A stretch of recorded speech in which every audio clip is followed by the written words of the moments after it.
হয়ে গেল উস্তুনেহান নানা আজ হাজরে রসুল নালামিজাত হামচু আরবাবে উকুল। খেজুর গাছ, মরা খেজুর গাছে নবী খুতবা দেয়। কিছুদিন পরে নবী খুতবার মিম্বরটা বাদ দিলেন, নতুন মিম্বর তৈরি করলেন। মরা গাছে কাঁদতেছে। নবী বলেন, কাঁদো কেন? মরা গাছ বলে, নবী আপনার বিরহের বেদনায় কান্না করতেছি। কি চাও? আমি নবী দোয়া করি তুই এখন তাজা হয়ে যাবি, গাছে ফল আসবে, উম্মতেরা খাবে। কয় তা চাই না তো কি চাও? বলে মানুষের মতো আমার জানাজা পড়ায় দেন, দাফন করবেন, কিয়ামতের দিন আমি আপনার সাথে জান্নাতে থাকবো। কেমন নবীর উম্মত! গাছ আমার নবীর জন্য পাগল, মাছ ওই নবীর জন্য পাগল, কিন্তু মানুষ তুমি সেই নবীরে চিনতে পারলা না রে বাবা। আমার নবী এত সুন্দর নবী, জঙ্গলের প্রাণীরা আমার নবীরে বারবার সালাম দেয়।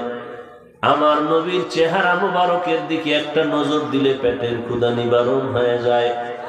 আমার নবীর চেহারা ঈমানের সাথে দেখবে জাহান্নামের আগুন হারাম হয়ে যায়। আমার নবী রাস্তা দিয়ে হাঁটেন, যেখানে কদম দেয় সেখান থেকে বছরকে বছর বছরকে বছর মিশকের ঘ্রাণ আসে। আমার নবীর ঘাম থেকে মিশকের ঘ্রাণ। আম্মা জান আয়েশা রাদিয়াল্লাহু তাআলা আনহা বলেন, নবীজির ঘাম আমি বোতলে ভরে রাখতাম, আর ওই ঘাম আমরা বড় বড় অনুষ্ঠানে আতর হিসেবে ব্যবহার করতাম। ওগো নবীর উম্মতেরা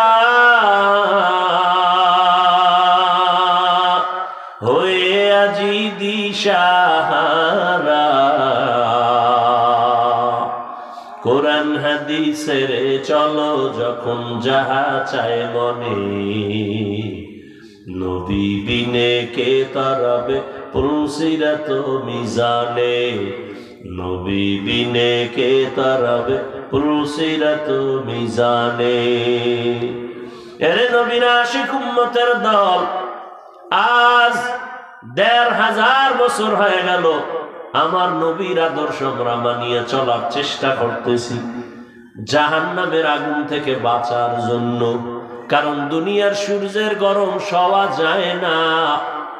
এই দুনিয়ার গরম থেকে হাজার হাজার হাজার গুণ গরম হবে জাহান্নামের আগুনের গরম।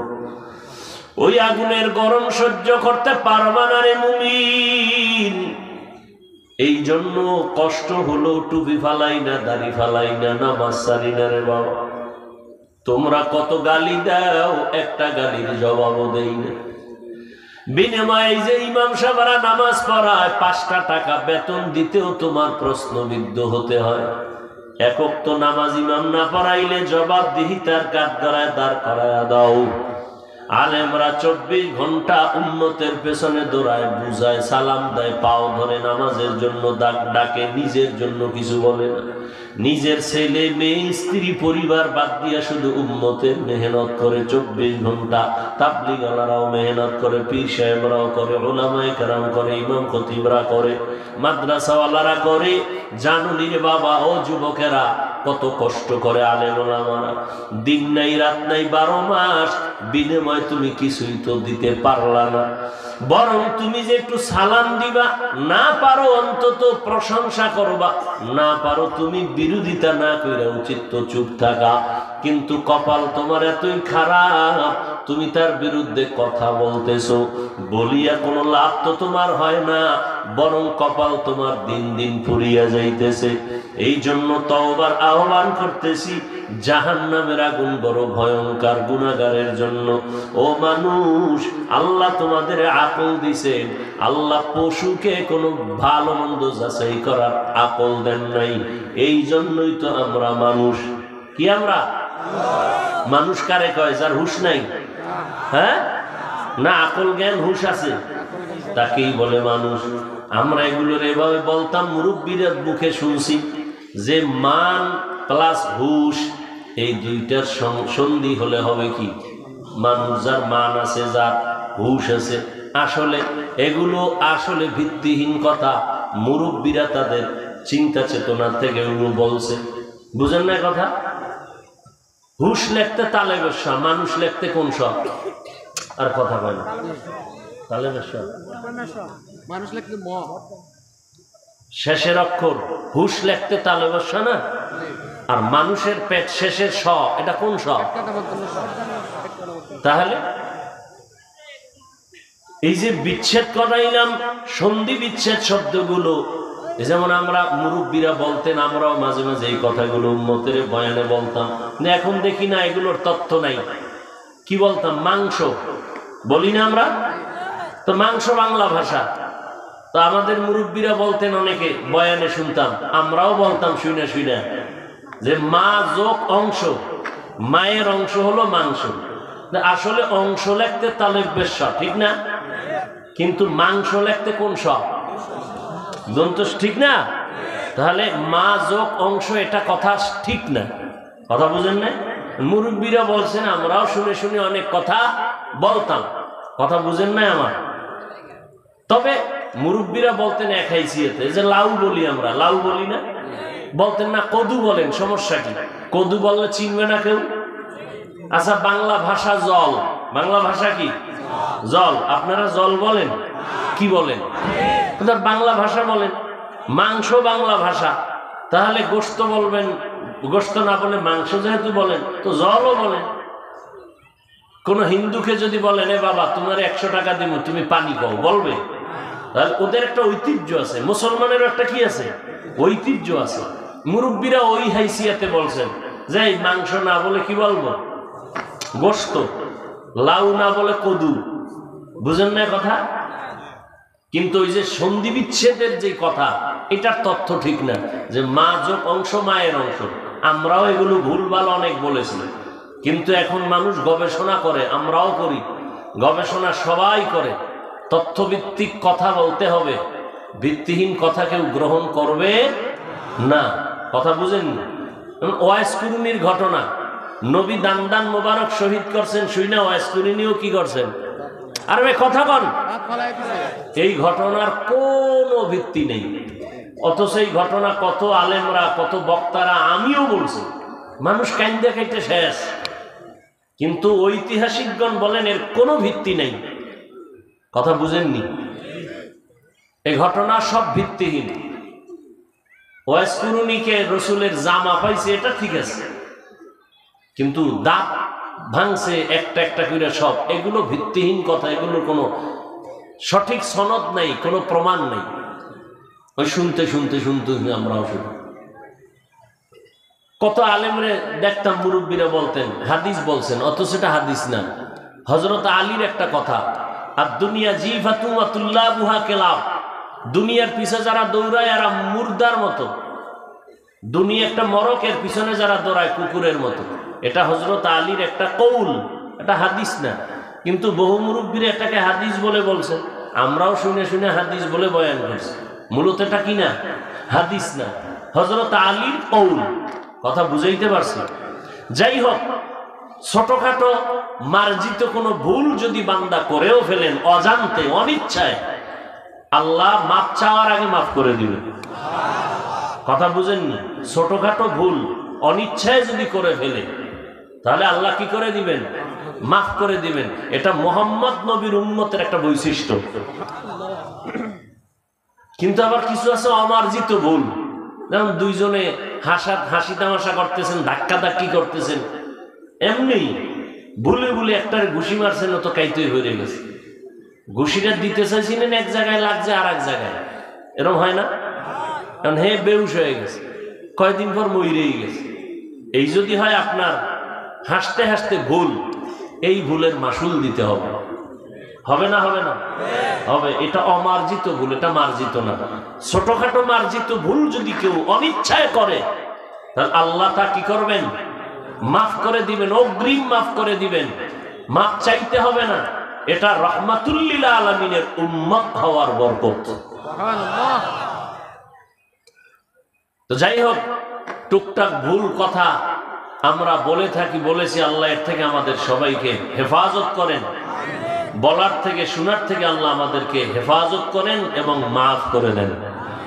তো তো জাহান্নাম থেকে আমরা বাঁচবো, এই জাহান্নাম থেকে আমরা কি বাঁচবো? এই জাহান্নাম থেকে বাঁচবো, জাহান্নাম তো অনেক পরে, এখন বাঁচবো কিভাবে? একজনে আগুনের পাশে দাঁড়ানো বললো, এই আগুন আগুন সরো। জাহান্নাম তো মরণের পরে, হাসরের ময়দানে বিচার হবে, এরপরে জাহান্নামের আগুনে যেতে হবে। এখন কেন জাহান্নাম থেকে আমরা বাঁচবো কিভাবে? মুফাসসিরিনে কেরাম বলেন, জাহান্নামে যাইতে যেই কাজ বান্দা করবে ওই কাজ থেকে নিজেরে বাঁচাও, কাজের নাম গুনাহ।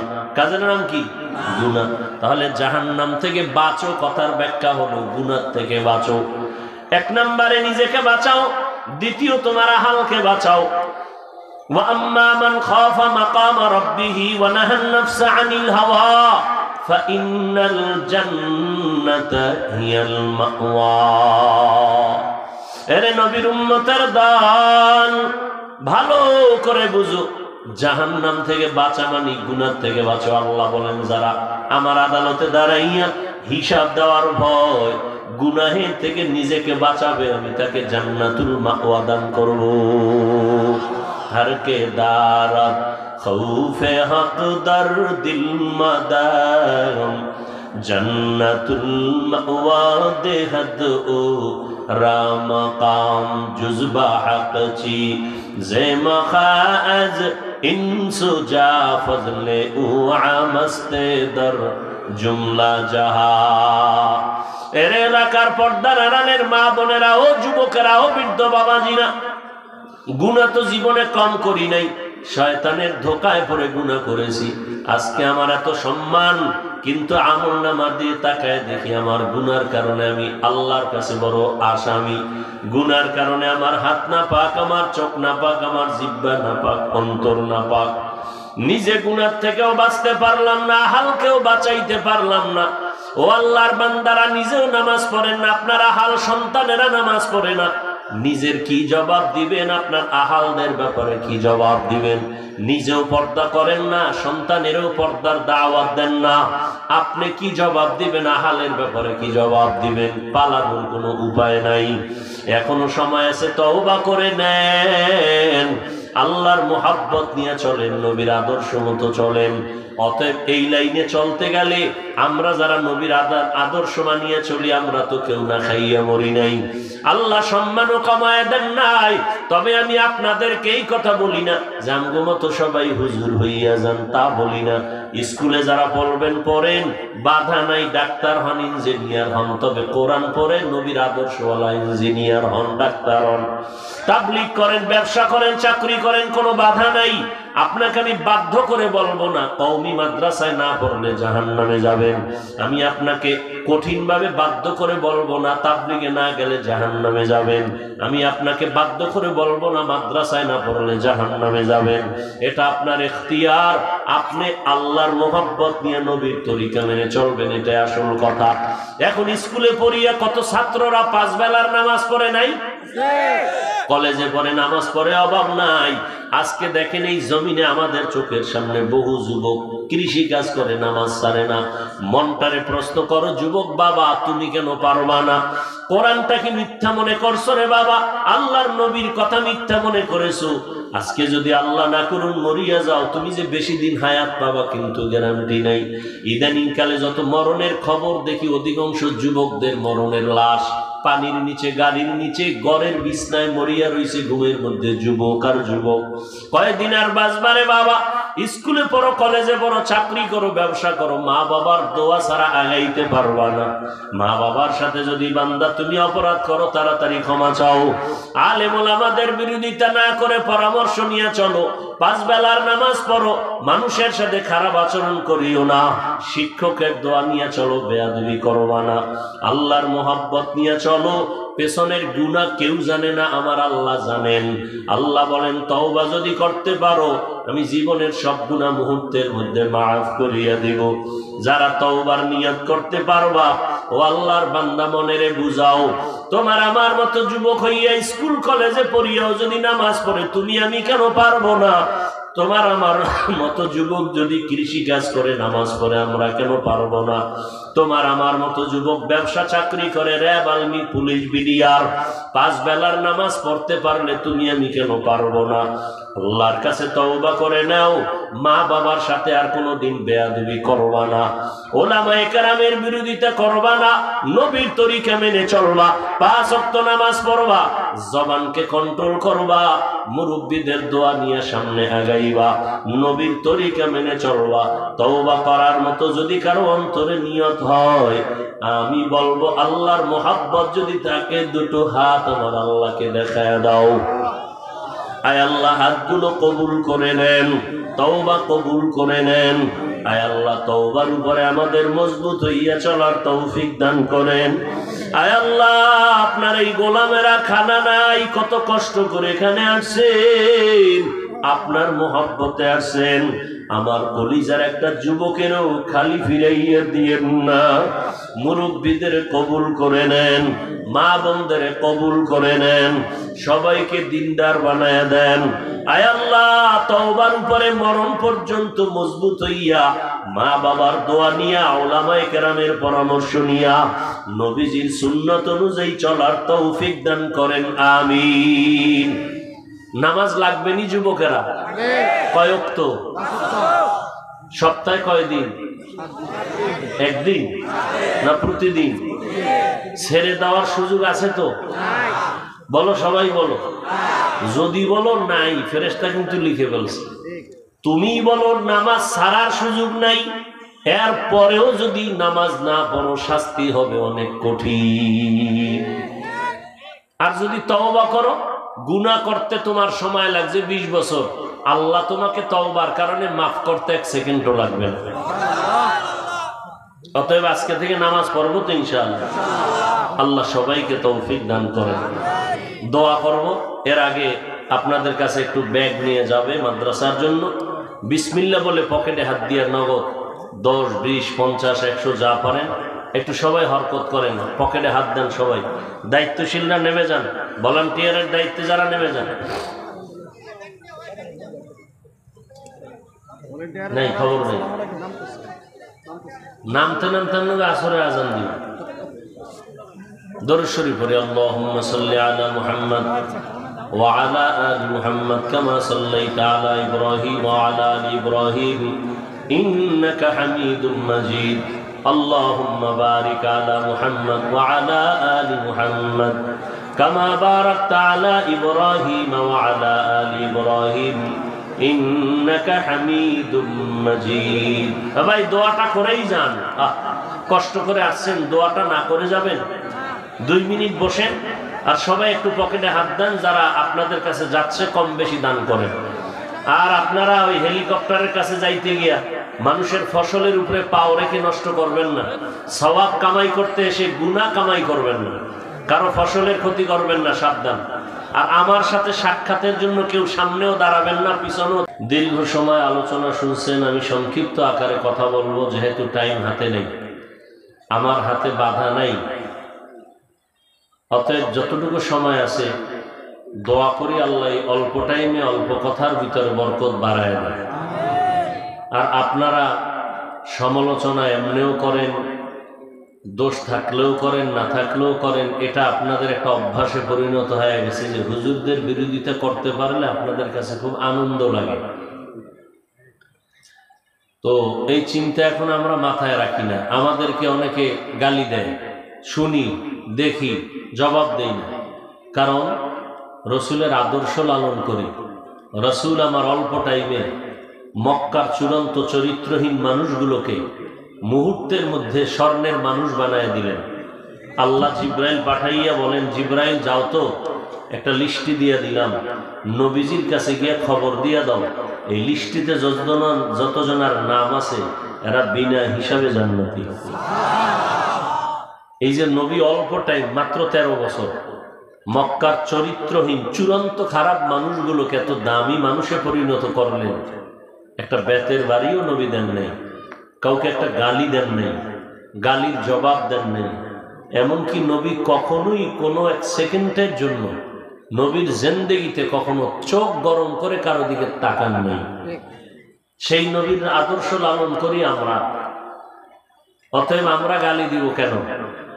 আপনাদের পক্ষ থেকে আমাদের কোনো উপকার আপনারা করছেন বলে আমাদের জানা নেই। বিরোধিতাই করেন, সুযোগ পাইলে তাবলীগের বিরুদ্ধে, সুযোগ পেলে চরমনের বিরুদ্ধে, সুযোগ পেলে কওমির বিরুদ্ধে, দেওবন্দীদের বিরুদ্ধে। আর এখন তো এটা প্রতিযোগিতা চলতেছে, কে কত বেশি লেখালেখি করতে পারে আলেমদের বিরুদ্ধে, প্রতিযোগিতা চলতেছে। আমাদের মুরব্বীরাও চলে গেছেন, ফিতনাও বেড়ে গেছে। আল্লাহ সবাইকে হেদায়েত দান করুন। ওই এক জায়গায় প্রোগ্রামে আপনাদের এদিকে সিলেটের কাছাকাছি গেছিলাম, এই কপ্টারওয়ালারা দেরি করতে করতে আসছি, আইসা আবার বক্তব্য, অনেকজন বক্তব্য দিতে দিতে পরে আমার টাইম ছিল মাত্র 10 মিনিট। তা আমি ঠিকই কাটায় কাটায় 10 মিনিট কথা বলে চলে গেছি, কিছু করার নয়। তো যাই হোক, আল্লাহ চাইলে কিছু হয়, বান্দা চাইলে কিছুই হয় না। আমি এক টুকরা আয়াত পড়েছি সূরা তাহরিম থেকে। আল্লাহ বলেন, হে মুমিনেরা, তোমরা নিজেকে জাহান্নামের আগুন থেকে বাঁচাও, তোমাদের আহালকে বাঁচাও। কেন? ওয়াকুদুহান নাসু ওয়াল হিজারা, জাহান্নামের আগুনের ইন্ধন হবে মানুষ আর পাথর।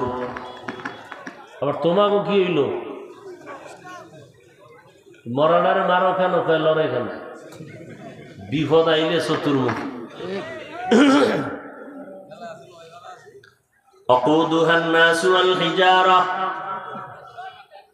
আল্লাহ তাআলা বলেন জাহান্নামের আগুনের ইন্ধন হবে মানুষ আর পাথর। অতএব জাহান্নামের আগুন থেকে তোমরা বাঁচো। ওই জাহান্নামের যত দায়িত্বে নিয়োজিত ফেরেশতা, তাদের অন্তর হবে বড় কঠিন, এতটাই কঠিন আল্লাহর হুকুমের বাইরে তারা কিছুই করবেন না। আল্লাহ যা তাদেরকে বলবেন তারা তা পালন করবেন। পয়গম্বর বলেন, আলা কুল্লুকুম রাঈন ওয়া কুল্লুকুম মাসউলুন আন রাইয়াতিহি, সাবধান হে উম্মত, তোমরা সবাই দায়িত্বশীল। আল্লাহর আদালতে দায়িত্বের কারণে সকলকেই হাজির হতে হবে, জবাব দিতে হবে। আল্লাহর আদালত থেকে পালাবার কোনো সুযোগ নাই। কিয়ামতের ময়দানে আল্লাহ পাই পাই করে বান্দার হিসাব নেবেন। সাহাবায়ে কেরাম বললেন, ইয়া রাসূলুল্লাহ, আমরা কার উপরে কি পরিমাণ দায়িত্বশীল? কে দায়িত্বশীল কার উপর? নবী বললেন, মা বাবা সন্তানের উপরে দায়িত্বশীল, ওস্তাদরা ছাত্রদের জন্য দায়িত্বশীল, একজন স্বামী একজন স্ত্রীর জন্য দায়িত্বশীল, একজন মসজিদের ইমাম খতিব মুসল্লিদের জন্য দায়িত্বশীল, একজন ওয়ার্ডের মেম্বার ওয়ার্ডের মানুষের দায়িত্বশীল, একজন চেয়ারম্যান ইউনিয়নবাসীর দায়িত্বশীল, একজন সরকার গোটা দেশের দায়িত্বশীল, গোটা উম্মতে মুসলিমার জন্য উলামায়ে আহলে হক দায়িত্বশীল। আল্লাহ বলেন। আর একজন সাহাবী প্রশ্ন করলেন, হে পয়গম্বর, আমার অধীনেও কেউ নাই, আমিও কারো অধীনে নাই, আমার কি দায়িত্ব? আমার ছেলে নাই, মেয়ে নাই, মাও নাই, বাবাও নাই, মুরব্বিও নাই। নবী বললেন, সাহাবী, আপনি আপনার অঙ্গ প্রত্যঙ্গের দায়িত্বশীল। কিয়ামতের ময়দানে দুটো হাত আল্লাহ দিয়েছেন, তার হিসাব নেবেন, এমনি দেন না, এগুলো আলাদা ডিউটি আছে। দুটো চোখ আল্লাহ দান করেছেন, এই চোখের আলাদা ডিউটি আছে। দুটো কান আল্লাহ দান করেছেন, কানের ডিউটি আছে। সব অঙ্গ প্রত্যঙ্গের দায়িত্ব আল্লাহ দিয়ে দিয়েছেন। কিয়ামতের ময়দানে মানুষ যখন মিথ্যার আশ্রয় নিবে, আযাবের ভয়, আল্লাহ পাক রব্বুল আলামিন তখন হাতকে বলবে, কথা বলো। এই সাউন্ড ঠিক কর, ফেটে যায় কেন সাউন্ড? ইকো বন্ধ কর, রিভার্ব দে। হাত কথা বলবে, আল্লাহ বলবেন, হাত কথা বলো। এটা পারবেনি? কথা বলেন। একটা পয়েন্ট আপনারা মনে রাখবেন, দুনিয়ার মানুষের জ্ঞানে নজরে যেটা অসম্ভব হবেই না, সেটা আমার আল্লাহর কুদরতে সম্ভব। মারা গেছে কথা বলতে পারে না, এটাই সত্য। আমার আল্লাহর কুদরতে পারবে না, পারবে না। দুধের বাচ্চা কথা বলতে পারে না, এটাই সত্য। আল্লাহ বলাইতে চাইলে ঈসা নবী মায়ের কোলে কথা বলছেন, শিশু। যখন মারিয়াম আলাইহিস সালাম এমন একটা মাইক আপনারা আনলেন, মারিয়াম আলাইহিস সালাম বাচ্চা নিলেন ঈসা। সবাই বলে তোমার স্বামী নেই, তুমি কোন থেকে বাচ্চা পেয়েছো? ওই সময় রোজার নিয়ম ছিল, রোজাদারেরা কথা বলতে পারবে না, কথা বললে রোজা ভেঙ্গে যাবে, রোজাটা ভেঙ্গে যাবে। তো আল্লাহ পাক কুদরতের দরজা খুলে দিলেন, মারিয়াম কথা বলবে না, মারিয়ামের কোলের বাচ্চা ঈসা নবী কথা বলবে। মারিয়াম বলে আমার বাচ্চারে জিগাও, আরে কে বানাইছে, আমারে জিগাও না। এবার বাচ্চাকে জিজ্ঞাসা করা মাত্র ঈসা নবী আওয়াজ দিলেন মায়ের কোলে থেকে, ইন্নী আব্দুল্লাহ আতানিয়াল কিতাব, আমি আল্লাহর বান্দা, আর কারো বান্দা না। আল্লাহ আমাকে তার ঐশী গ্রন্থ কিতাব দান করেছেন। দুধের বাচ্চা কথা বলছে। অসম্ভবকে সম্ভব করেন কে? যেটা বান্দা বলে অসম্ভব, আমার মাওলা চাইলে সেটা সম্ভব। মরা গেছে কথা বলতে পারে না, আল্লাহ চাইছেন মরা গেছে কথা বলবে, কথা বলা